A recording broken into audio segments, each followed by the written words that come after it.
natupad ng mga apostol. Gawa Kapitulo 2 versikulo 38.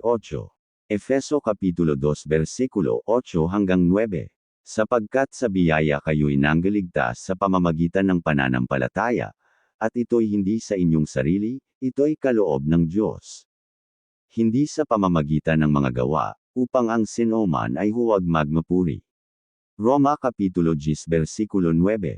Sapagkat kung ipahahayag mo ng iyong bibig si Jesus na Panginoon, at sasampalataya ka sa iyong puso na binuhay siyang maguli ng Diyos sa mga patay ay maliligtas ka.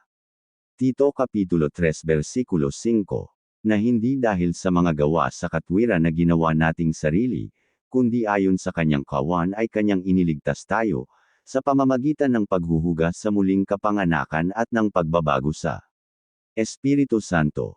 Gawa Kapitulo 4 versikulo 12.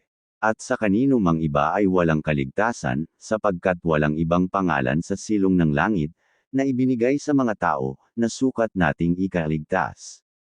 Juan Kapitulo 14 versikulo 6. Sinabi sa kanya ni Jesus, Ako ang daan, at ang katotohanan, at ang buhay, sinoman ay di makaparuroon sa Ama, kundi sa pamamagitan ko.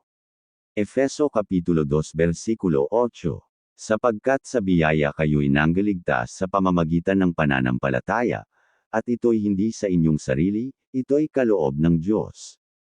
Mateo Kapitulo 7 versikulo 21.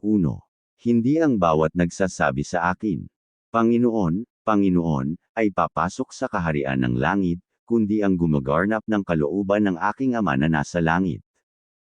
Guys, kung nagustuhan po ang videos na to, bisitahin ninyo ang Telso Llorente channel ko. Pa-like share naman guys.